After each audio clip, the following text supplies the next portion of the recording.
Ahojky, zdraví vás máma s Krosnou, tentokrát bez dětí a bez krosny. Ráda bych vás pozvala na Země živitelku roku 2023. Tak, pojďme na to. Můžete vidět malou i velkou zemědělskou techniku, pro profíky i hobíky, od velkých traktorů po malotraktory, k tomu příslušenství jako sečky, obracečky, stroje na zpracování dřeva a další. Zrovna fešák by se nám hodil domů. Tady zahradní traktorky. Můžete vybírat podle velikosti, výkonu, ceny, prostě jak je libo. Z té zemědělské techniky je tady toho opravdu hodně. Pojďme dál. Tak, tady máme zemědělství budoucnosti. Budeme stříkat pole drony. Podívejte se na toho pašáka.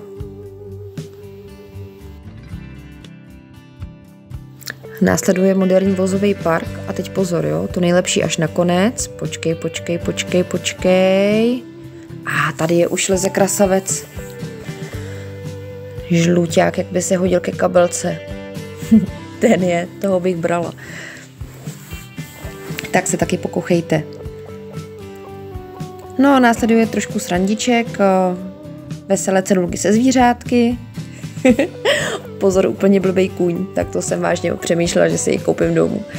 Tak, samolepky na auta, opravdu široký výběr, dekoračky do baráčku, do bytečku, od polštářů, ubrusů, běhonků na stůl, si všechno, na co si vzpomenete, opravdu moc hezký věci.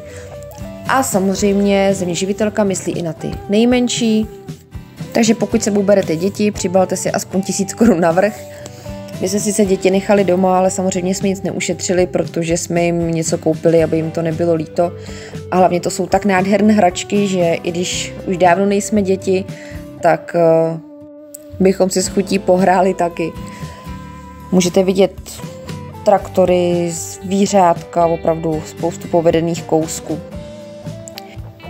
No a od hraní se přesuneme k trošku závažnější problematice, jako je úspora energie, což je v dnešní době hodně aktuální téma.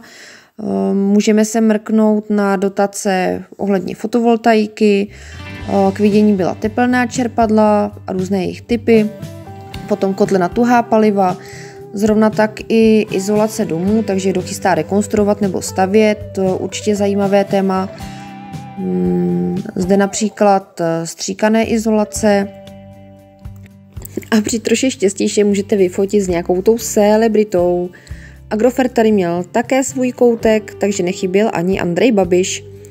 No a seznámit se můžete s činností různých organizací, zabývajících se nejenom zemědělstvím, ale i například ochranou přírody, chovatelstvím nebo rozvojem venkova. Tady se nám prezentovaly Lesy České republiky. Dostali jsme zajímavý tip na výlet a to je obora Žleby, kde se chovají bílí jeleni. Dozvědět se můžete také o zadržování vody v krajině. V těchto programech se Lesy České republiky také angažují, nebo se můžete pokochat ulovenými trofejními kousky z různých obor, ať se jedná o jeleny nebo divočáky, muflony. Za chviličku uvidíme i Daňka. Tak, kde pak si kluku? Tady je. Krásné kousky, až by mi jí bylo líto. No a mrkneme se do dřevěného koutku. Parádní věcička, tohle to je krásné posezení, ale není to jenom tak obyčejné posezení, protože když ho odjistíte, tak se z něj stane taková pěkná, příjemná houpačka, k tomu dřevěné kádě. Asi si půjdu sadit sportku, protože hned by jsem se tam naložila. Byly tady opravdu parádní věcičky. Teďka ví, jak se to pěkně houpe.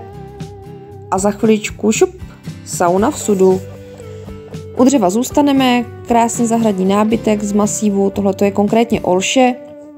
I ta cena nás příjemně překvapila, na to, že to bylo za celý komplet. Vybírat si můžete z různých vzorků, ať už druhů dřeva nebo barevného provedení. Na výběr toho bylo opravdu hodně. Jo, tady by se utratilo výplat. Zrovna na terásku by se takovýhle kousek hodil.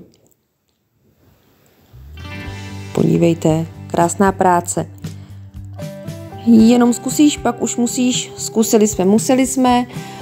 Koupili jsme si výborný malinový sirup. Bylo tady strašně druhů.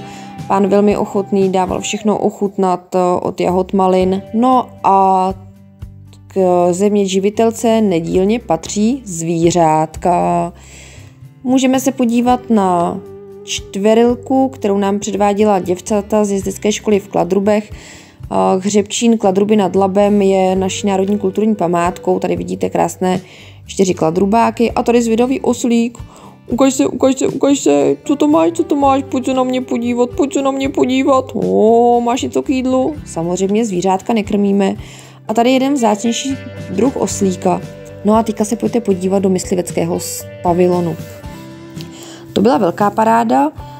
Kromě herních prvků pro děti, tady pro dětičky a nejenom pro dětičky, čekalo jedno překvapení a to pozor, byli to sokolníci. Zde můžeme vidět orla skalního, abych to nepopletla, potom káně, sokol tady byl, jestřáb a sovička pálená. Děcka si mohli dát dravce na ruku anebo se vyfotit. No a krásné dřevěné dekorace. Takže pokud jsem vás nalákala, zítra máte poslední možnost se na země živitelku jít podívat. A když to nestihnete, tak hol zase za rok. Ahoj!